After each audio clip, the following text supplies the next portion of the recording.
sont sous les cloches. Ceux-là? Celui-là? Ça ressemble au pain de la récup.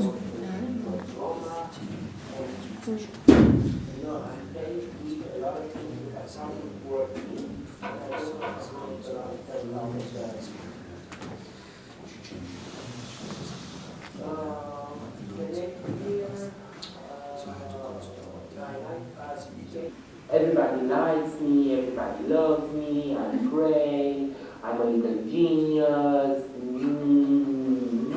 there's a lot going on around me, my self-esteem is boasting. By now I have given up all hope that I will have a romantic relationship. I feel miserably alone and introduce myself to the European Capital of Culture. I go and I talk to the mayor and I say, hi, I'm just graduating. I'm graduating this program in cultural management. I'm writing about programs, cultural management through programs. I think you need me, and I get employed. I'm working for the European Capital of Culture, working out. I'm working for a very low pay. Eventually, I quit the job. I'm earning 120 euros, and I am trying to develop the cultural offer. Anyway, I still have some responsibilities, but I don't. I go back to my former employer and I say I want to develop a program for social intervention through art in Bucharest, which they give me the money and the means to do. And that year I can also go to Bucharest and start work on the program. And yeah, it's good, but I'm also a bit anxious because I'm not sure how I'm going to do it. I'm a different city from the 2 or 3 cities I used to live and work with in Pennsylvania.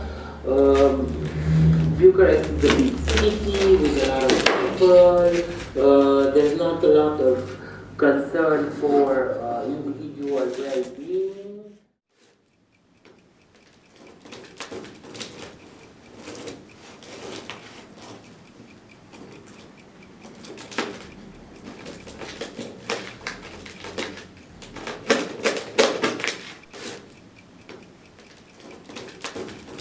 Evident sometimes with people who are a bit hyperactive is that hyperactivity sometimes covers something. So in Romania I was always hyperactive to cover up for the relationship part. You know, so I was always very busy, so we don't get to the point where we have a discussion about, so when are you going to get married and have kids, you know, because that would have been tough conversation. So I was always very busy, you know. No matter where you came from or what you were doing, I could floor you with conversation. But it was never conversation that I was very interested in. Ma relation, c'est moi la personne qui a quitté la relation. Étrange, c'est ça. Oui, non, non, mais c'est pas maintenant. C'est son nom que. Je pense pas, aussi parce que je me retrouvais dans ces relations un peu malgré moi, ou je sais pas, j'étais très passif.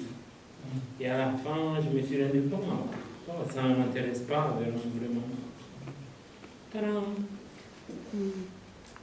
On doit voir des autres personnes, je ne sais pas quoi, parce que moi je m'ouvre de nuit. Une situation, une relation ouverte, quoi, tu veux dire? Non, une relation ouverte, c'était mon façon de dire goodbye. Ok. Et quoi, et ça c'était possible encore? Moi je veux dire, c'était. Non, je l'ai juste quitté. Même ça, on m'appelait. Je n'ai pas quitté. J'ai juste arrêté de l'appeler et de le rendre visite, et à un certain moment, il est venu me chercher. Je me rappelle que j'étudiais pour des examens.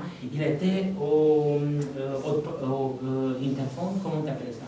Oui, en bas, un téléphone. Il était là, je suis en bas, j'ai apporté des services, ouvre-moi. Et moi.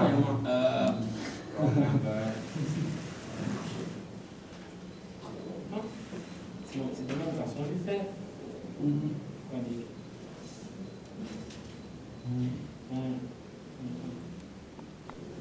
D'éviter de le voir, etc. quoi. C'est ta manière à toi en fait de passer d'un état amoureux à une relation pas amoureuse quoi. Enfin à une relation où finalement il n'y a rien. Et toi, tu fais comment? Bon, moi je sais C'est quoi ton approche? je sais pas.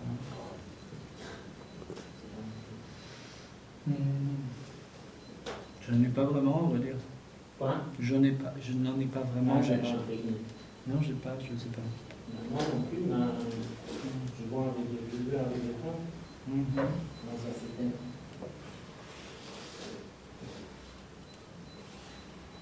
C'est toujours une question de transition, enfin c'est toujours une question de savoir comment passer d'un espace à un autre espace, enfin d'un espace, quand je dis un espace de pensée, tu vois, enfin un espace de... Ce qui te donne la liberté de penser d'être célibataire ou d'être avec quelqu'un en fait. Simplement comme ça tout de suite. Enfin, simplement avec un j'ai oublié de t'appeler ou je veux pas que tu viennes. Je sais pas. Je pense qu'on parle de force. Oui. Tu sais, les forces, je sais pas quoi, verticales et horizontales.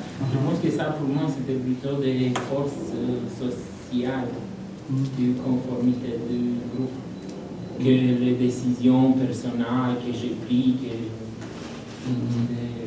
Du groupe, mais tu veux dire, c'est des choses que tu apprends avec what you have learned out of communism, because you got born in communism, in a communist state or economy, so. I think if it's something more interesting than communism, apropos the forces that form the waves, is the Orthodox Eastern Europe. Mm-hmm. Yeah, we don't talk a lot about gay couples in the Orthodox Church. Yeah. So that's a strong force that is forming the waves there, regardless of whether the thing was communist or not. Mm-hmm. And even now, formally the country has changed, and you can say that it's like a young capitalism or transition capitalism or whatever, but it's still de facto at the heart, it's still orthodox. So it's still, I think, very difficult to... You mean that it's the inner movement? If we can stick on the wave, it's the inner movement that has given the communism or the socialism at this moment the movement of what they were, because I know that communism is really into binary, just like male and female, and if you get born and assigned as a male, you just have to do what you have to do. Everybody knew that you would go to church, but nobody talked about it. Nobody said that, don't go to church. But I think, with a simple term, I think it's a clusterfuck. So you have... You have to say it in French. Qu'est-ce que ça veut dire clusterfuck? Wow. Qu'est-ce que ça pourrait être clusterfuck en français?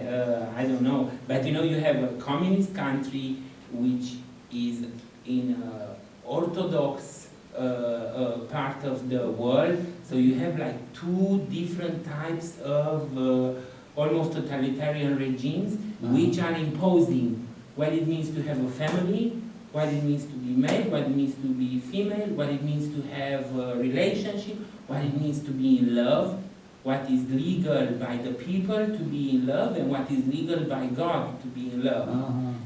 So there are so many ways you can get it wrong, and if you're gay, you probably tick all of the boxes, get it wrong. Double scores.